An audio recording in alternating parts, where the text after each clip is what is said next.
দর্শকদের city signal Facebook পেজে এই মুহূর্তে আপনাদের সঙ্গে আমরা যুক্ত হয়েছি রাজধানী প্রেস ক্লাবের সামনে ইসলামী যুক্ত ফ্রন্টের আয়োজিত ইসলামী ছাত্র সেনার ঢাকা মহানগরী দক্ষিণের যে সভাপতি রইসউদ্দিনের হত্যার বিচারের দাবি নিয়ে কিন্তু তারা বিক্ষোভ মিছিল করছে এবং এই মুহূর্তে রয়েছে কেন্দ্রীয় যে নেতা কর্মীরা তারা কিন্তু সামনে রয়েছে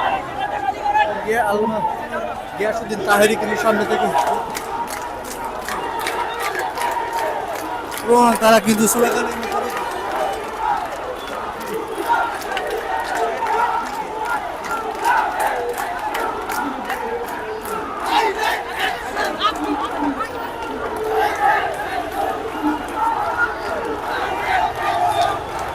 এরা 17 বছর আওয়ামী লীগের রঙিন নিচে ছিল।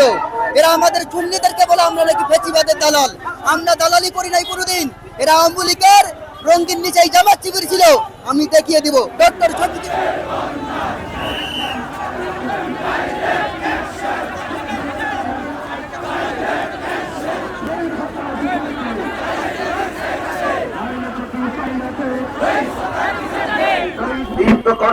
কথা বলতেন। তিনি একটি মহল্লার সমাজের প্রতিনিধিত্ব করে সত্য কথাগুলো তিনি বলতেন। সেই সত্য কথা ঈর্ষান্বিত হয়ে মিথ্যা অভিযোগ করে মত ভায়োলেন্সের মাধ্যমে তাকে নির্মম ভাবে হত্যা করা হয়েছে।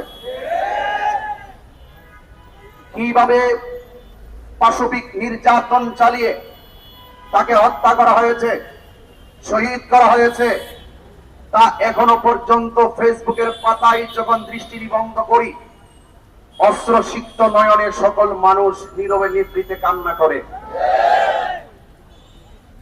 সাধারণ জনতার হৃদয়ে যদি এই অশ্রু যুগলের পানি দেখে এত বিগলিত হয়, না জানি তার বিধবা স্ত্রী কেমন কান্না বিজড়িত কণ্ঠে রাত দিন পার করে, না জানি তার সন্তান কিভাবে দিন রাত পার করে।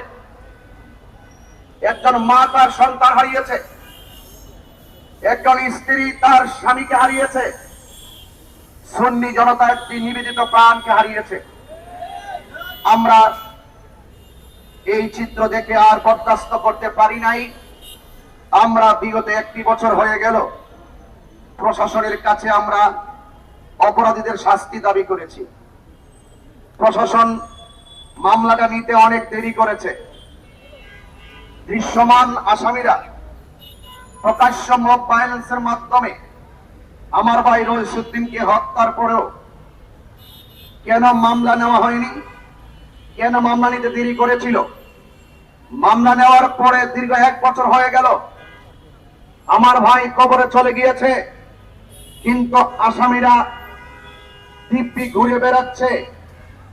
এটা আমাদের হৃদয়কে আরো কষ্ট জাগিয়ে তুলেছে। এভাবে তো কোনো দেশ চলতে পারে না। আমি আজকে 2টি ভাষায় কথা বলবো। একটি ভাষায় বলবো গরম, আর একটি ভাষা হবে নরম। তাকে যদি ভদ্রতা মনে করা হয় তাহলে ইনশাআল্লাহ সেই নরম ভাষায় একদিন আবার গরম হয়ে যাবে।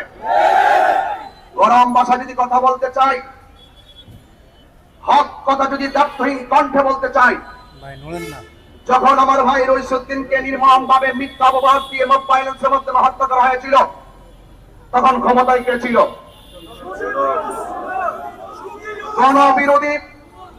জনবিরোধী চুক্তি করে সাম্রাজ্যবাদীদের কাছ থেকে শূকরের মাংস আমদানিকারী। ওই সময় কে ক্ষমতায় ছিল? ওই সময় ক্ষমতায় সে ছিল যেই ব্যক্তি হলো মব ভায়োলেন্সের প্রতিষ্ঠাকারী। ওই সময় যে ক্ষমতায় ছিল সে হলো এই বাংলাদেশের শান্তিপ্রিয় দেশে খুনের রাজ্য কায়েমকারী। সত্য মাননীয় প্রধানমন্ত্রী জনাব তারেক রহমান সাহেব, আপনি বসেছেন 2 মাস হয়েছে। এই জন্য আপনার কাছে আমি অনুরোধ করব, মেহেরবানি করে ইতিমধ্যে আপনার স্মারকলিপি প্রস্তুত করা হয়েছে। আপনি আমাদের অত্যন্ত আন্তরিক স্মারকলিপিটুকু গ্রহণ করে ড্রয়ারের ভিতরে, বক্সের ভিতরে ফেলে রাখবেন না। এই স্মারকলিপি হাতে গ্রহণ করে অপরাধীদেরকে তাৎক্ষণিকভাবে বিচারের আওতায় আনতে হবে, তাদেরকে গ্রেফতার করতে হবে এবং পাশাপাশি তাদেরকে দৃশ্যমান শাস্তি প্রদান করে আমাদের অন্তরে যে পিপাসা, সেই পিপাসাকে নিবারণ করতে হবে।